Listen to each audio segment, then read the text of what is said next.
I have with me today Yael Klein Teeslink, General Manager of Host. Yael, you have signed a technology collaboration and investment agreement with Box LNG to set up a compressed biogas plant in India. Can you tell us more about this? What is the investment and what is the scope of this project? Yeah, of course. So in December we signed an investment and technology agreement together with Box LNG, which means that Box LNG is the developer we together with Box LNG will develop 3 compressed biogas projects in India, 2 around Pune, which is the Mumbai region, and 1 more in the north in Uttar Pradesh. Box LNG is the developer, which means they initiate the project, are bringing together all relevant stakeholders, of which Host is one as a technology partner. And they're also involved in securing the relevant feedstock, the gas offtake contracts, financing permits, etc. And Host will be responsible for the design, building, and installing the anaerobic digester plants and providing the upgrading and purification technology.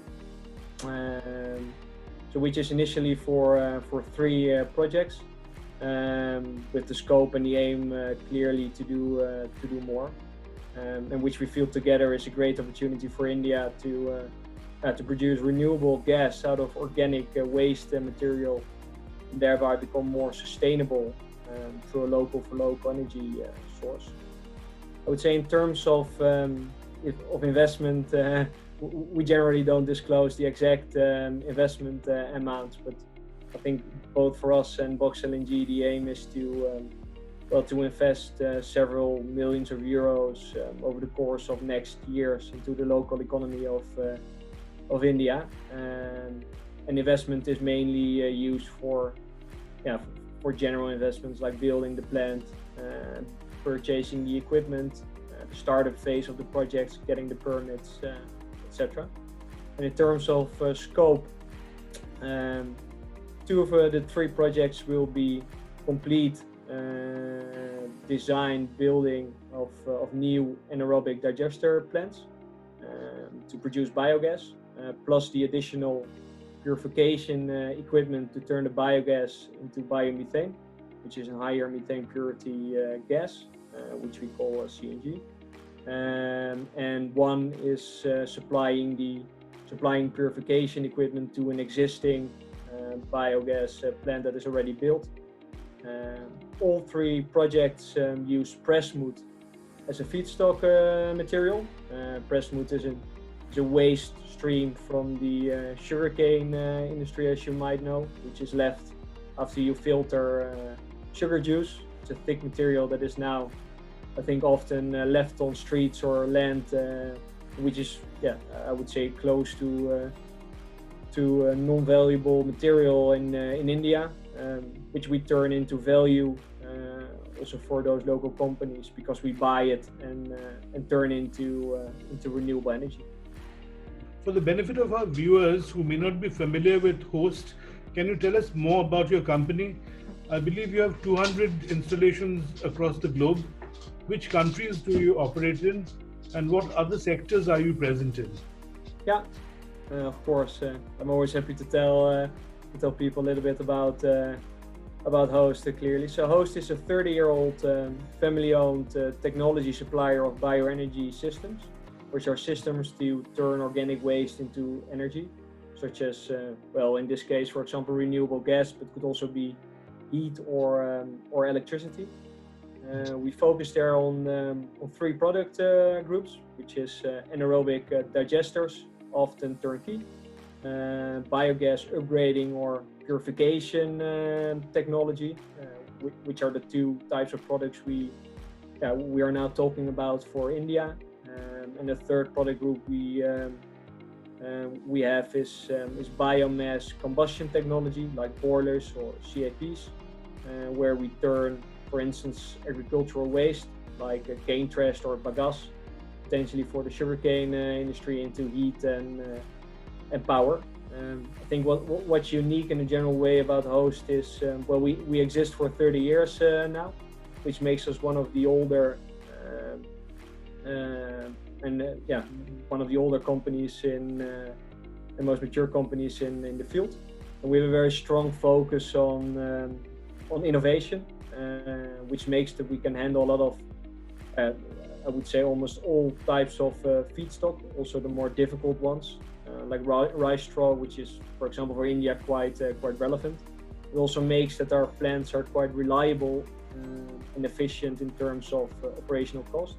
So, for example, we have an in-house developed automation software that we use in all plants, but also several components and parts of the installation are designed and patent protected by ourselves.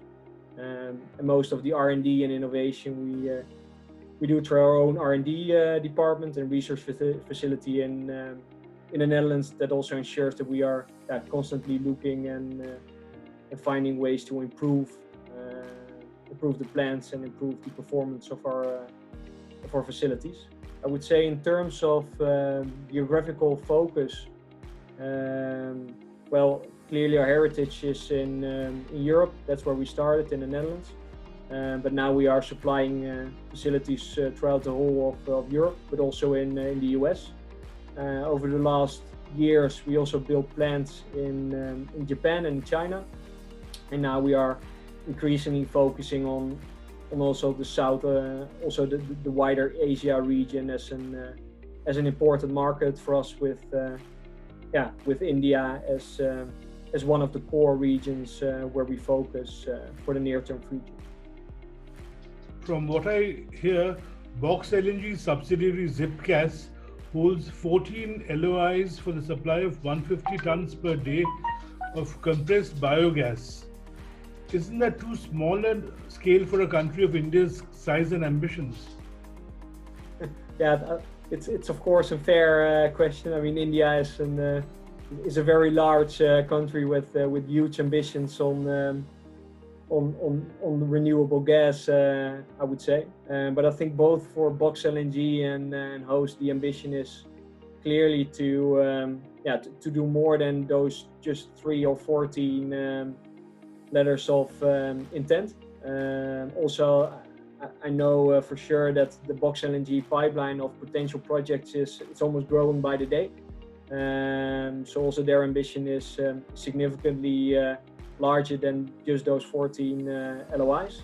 But I think it's also important to start with a focused approach, and to make sure you and we together with Box LNG are delivering reliable and high quality facilities, and from there find a way to scale it further. And also, as you well know, India is a country with a lot of ambitious and entrepreneurial people and companies, and so we are definitely not the only ones looking at this. Once the biogas is purified and it becomes a fuel, how will you distribute it to the end customer? Yeah, that's a very good question. So what we do is we make use of what we call virtual pipeline system, which means that once the biogas, or biomethane in this case, is produced, it's injected into a tank vehicle or into smaller cylinders, and then put on a truck, and is then transported by road to a gas injection point, or directly to for example CNG or biogas fueling station. Apart from transport, that's cars, trucks, two-wheelers, etc., what other use can this be put to? Can this be sort of used to fire turbines in factories, and can it be used to run, say, a city's electricity grid, things like that? Yeah, no, it's a very good question. I think this is also the beauty of this type of gas, or renewable compressed biogas, because it works, or at least you can use it for exactly the same purposes as that you use traditional natural gas for. It's also used in the same gas infrastructure, so to say. So indeed, like you also are saying yourself, it's besides transport, so driving buses and cars, it can also be used to generate electricity for industrial usage, for heating, for cooking. So the way or the potential features that you can use it for are quite wide, and in that sense, exactly the same as for traditional natural gas. So thank you very much for speaking to us. I wish you all the best with your project. Thank you very much.